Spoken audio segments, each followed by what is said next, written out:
حضرت ایوب طاہر کردی رحمۃ اللہ علیہ، یہ واقعہ 800 سال پہلے کا ہے اور یہ قبر مبارک دمشق میں ہے۔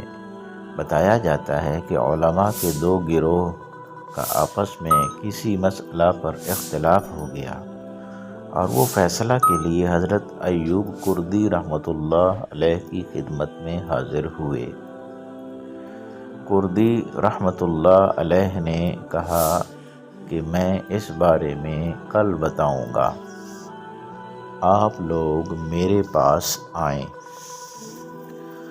وہ لوٹ گئے اور دوسرے دن حاضر ہوئے تو پتہ چلا کہ ایوب کردی صاحب رحمۃ اللہ علیہ رحلت فرما گئے ہیں اور ان کی تو تدفین بھی ہو چکی ہے۔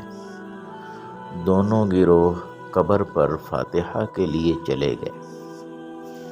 وہاں ایک شخص نے کہا، آپ نے تو ہمارے درمیان فیصلہ کرنا تھا۔ اس آواز پر قبر سے پیر باہر نکل آیا۔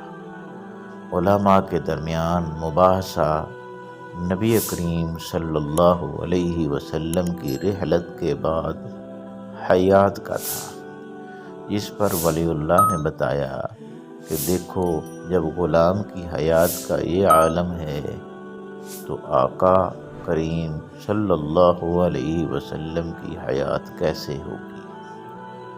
اور یہ ان کے سوال کا جواب تھا۔